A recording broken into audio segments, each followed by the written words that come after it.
ஆயினும் பகைவர்களையோ அல்லது வேறெதையுமோ கொண்டு நீங்கள் பயப்படும் நிலையில் இருந்தால் நடந்து கொண்டோ அல்லது சவாரி செய்து கொண்டோ ஆகிலும் தொழுது கொள்ளுங்கள். பின்னர் நீங்கள் அச்சம் தீர்ந்ததும் நீங்கள் அறியாமல் இருந்ததை அவன் உங்களுக்கு அறிவித்ததைப் போன்று நிறைவுடன் தொழுது அல்லாஹ்வை நினைவு கூறுங்கள். உங்களில் எவரேனும் மனைவியரை விட்டு இறக்கும் நிலையில் இருப்பார்களானால் அப்பெண்களுக்கு ஓராண்டு வரை உணவு, உடை போன்ற தேவைகளை கொடுத்து ஆதரித்து வீட்டை விட்டு அவர்கள் வெளியேற்றப்படாதபடி வாரிசுகளுக்கு அவர்கள் மரணசாசனம் கூறுதல் வேண்டும். ஆனால் அப்பெண்கள் தாங்களே வெளியே சென்று முறைப்படி தங்கள் காரியங்களை செய்து கொண்டார்களானால் அதில் உங்கள் மீது குற்றமில்லை. மேலும் அல்லாஹ் வல்லமை உடையவனும் அறிவாற்றல் உடையோனும் ஆவான். மேலும் தலாக் கொடுக்கப்பட்ட பெண்களுக்கு நியாயமான முறையில் சம்ரட்சணை பெறுவதற்கு பாத்தியம் உண்டு. இது பயபக்தி உடையவர்கள் மீது கடமையாகும். நீங்கள் தெளிவாக உணர்ந்து அதன்படி நடந்து வருமாறு அல்லாஹ் உங்களுக்கு தன்னுடைய வசனங்களை இவ்வாறு விளக்குகின்றான். நபியே, மரண பயத்தால் தம் வீடுகளை விட்டும் ஆயிரக்கணக்கில் வெளியேறியவர்களை நீர் கவனிக்கவில்லையா? அல்லாஹ் அவர்களிடம் இறந்து விடுங்கள் என்று கூறினான். மீண்டும் அவர்களை உயிர்ப்பித்தான். நிச்சயமாக அல்லாஹ் மனிதர்கள் மீது பெரும் கருணை உடையவன். ஆனால் மனிதர்களில் பெரும்பாலோர் நன்றி செலுத்துவதில்லை.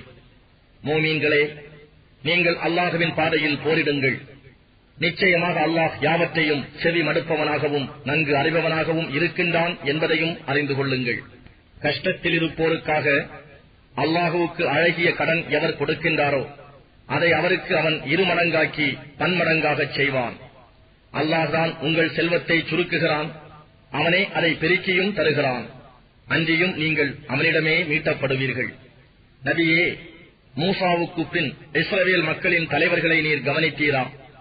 அவர்கள் தம் நபியிடம், நாங்கள் அல்லாஹுவின் பாதையில் போரிடுவதற்காக ஓர் அரசனை ஏற்படுத்துங்கள் என்று கூறிய பொழுது அவர், போர் செய்தல் உங்கள் மீது கடமையாக்கப்பட்டால் நீங்கள் போரிட மாட்டீர்களா என்று கேட்டார்.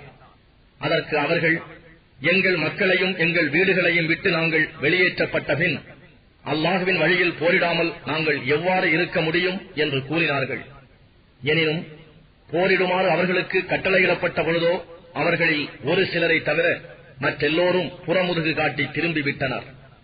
இவ்வாறு அக்கிரமம் செய்வோரை அல்லாஹ் நன்கறிவான். அவர்களுடைய நபி அவர்களிடம், நிச்சயமாக அல்லாஹ் தாலூத்தை உங்களுக்கு அரசனாக அனுப்பியிருக்கிறான் என்று கூறினார்.